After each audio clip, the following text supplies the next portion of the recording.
নামে পরিবারের সদস্যদের সঙ্গে অশালীন আচরণ ও বাসার আসবাবপত্র ভাঙচুর করা হচ্ছে। মির্জা ফখরুল অভিযোগ করে বলেন, গণগ্রেপ্তারের নামে আইন শৃঙ্খলা বাহিনী এবং স্থানীয় আওয়ামী সন্ত্রাসীদের দ্বারা নেতাকর্মীদের বাসায় ছিনতাই ও লুটপাটের দৃশ্য ইতিমধ্যে বিভিন্ন সামাজিক মাধ্যমে প্রকাশ পেয়েছে।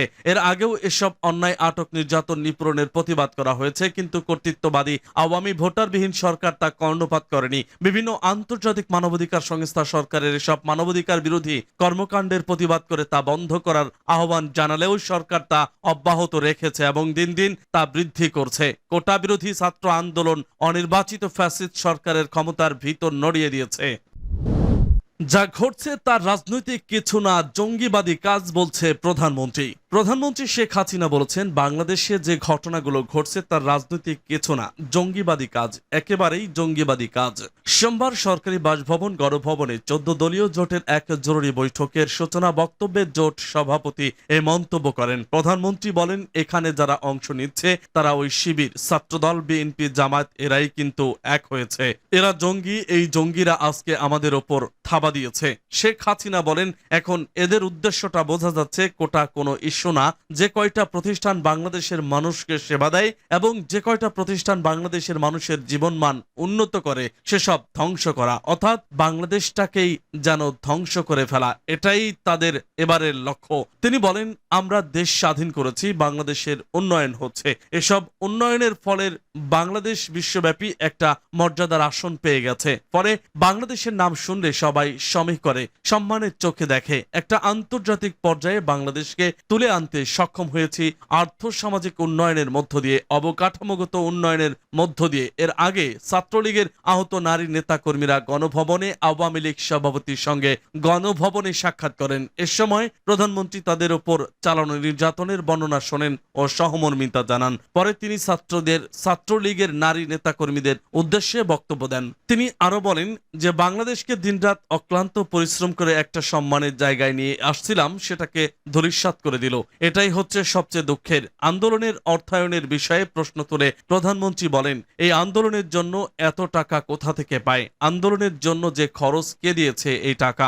যখন রাজনৈতিক নেতৃত্বরা ক্ষমতায় আসে তখন দেশের উন্নতি হয়, জানিয়ে প্রধানমন্ত্রী বলেন, 75-এর পর তো মিলিটারি ডিরেক্টররা ছিল, একের পর এক ক্ষমতা ছিল দেশের ক্যান্টনমেন্টের ভিতরে। দেশের কতটুকু উন্নতি হয়েছিল, কতটুকু দেশ এগিয়েছিল? কিছুই না। রাষ্ট্রীয় প্রতিষ্ঠান ধ্বংসের বিষয়ে শেখ হাসিনা বলেন, যে কাজগুলো জনগণের জন্য, সবকিছু তারা ধ্বংস করে দিল। কার স্বার্থে? এটাই আমার প্রশ্ন। ডক্টর ইউনূসের নতুন নির্বাচন মিশনে কি আছে? প্যারিসে অবস্থানরত শান্তিতে নোবেল জয়ী অর্থনীতিবিদ ডক্টর মোহাম্মদ ইউনূস সরকারের বিরুদ্ধে আদা জল খেয়ে নেমেছেন। তিনি এখন বিভিন্ন আন্তর্জাতিক গণমাধ্যমে এবং আন্তর্জাতিক মহলের কাছে বাংলাদেশের নতুন নির্বাচনের দাবি করেছেন। তিনি সরাসরি পুলিশ গুলি করেছে এমন অসত্য, ভিত্তিহীন, মনগড়া অভিযোগ উত্থাপন করে প্রকারান্তরে সরকারের পতন চাইছেন। তার বিভিন্ন সাক্ষাৎকার এবং চিঠিপত্র এখন আন্তর্জাতিক মহলে ব্যাপকভাবে আলোচিত হচ্ছে। বিশেষ করে ডক্টর মোহাম্মদ ইউনূস বাংলাদেশের অভ্যন্তরীণ ব্যাপারে বিদেশি রাষ্ট্রের হস্তক্ষেপ চেয়ে এখন আলোচনার কেন্দ্রবিন্দুতে। ডক্টর মোহাম্মদ ইউনূস সম্প্রতি একাধিক গণমাধ্যমে সাক্ষাৎকার দিয়েছেন। সেই সাক্ষাৎকারে তিনি বাংলাদেশে একটি নতুন নির্বাচনের দাবি করেছেন। এই নতুন নির্বাচনের ফর্মুলা কি এবং এই নতুন নির্বাচন কেন প্রয়োজন ইত্যাদি বিষয়েও তিনি গণমাধ্যমে ব্যাখ্যা দিয়েছেন, কথা বলছেন আন্তর্জাতিক বিভিন্ন প্রভাবশালী ব্যক্তিদের সাথে।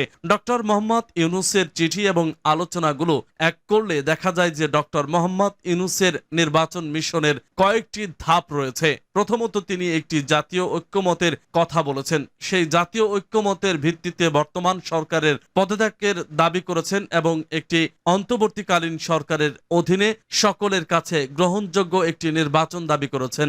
অন্তর্বর্তীকালীন সরকারের রূপরেখা কি হবে সে সম্পর্কে তিনি বিস্তারিত কিছু উল্লেখ করেননি। দ্বিতীয়ত, তিনি বলতে চেয়েছেন নির্বাচন সকলের কাছে গ্রহণযোগ্য হতে হবে এবং সকলের অংশগ্রহণে এই নির্বাচন যেন হয় সেই ব্যাপারে একটি সংলাপ আয়োজনের উপর তিনি গুরুত্বারোপ করেছেন। তৃতীয়ত, জুলাই মাসে ঢাকা সহ দেশের বিভিন্ন স্থানে যে তাণ্ডব এবং নাশকতা সৃষ্টি হয়েছে সেখানে তিনি এক পাক্ষিক অবস্থান গ্রহণ করেছেন। এজন্য তিনি পুরোপুরিভাবে সরকারকে দায়ী করেছেন। অথচ এর সঙ্গে যে জামায়াত, শিবির এবং অন্যান্য গোষ্ঠীর সম্পৃক্ত ছিল সেই বিষয়টি তিনি এড়িয়ে গেছেন। চতুর্থত, এই ঘটনায় তিনি পুলিশ এবং আইন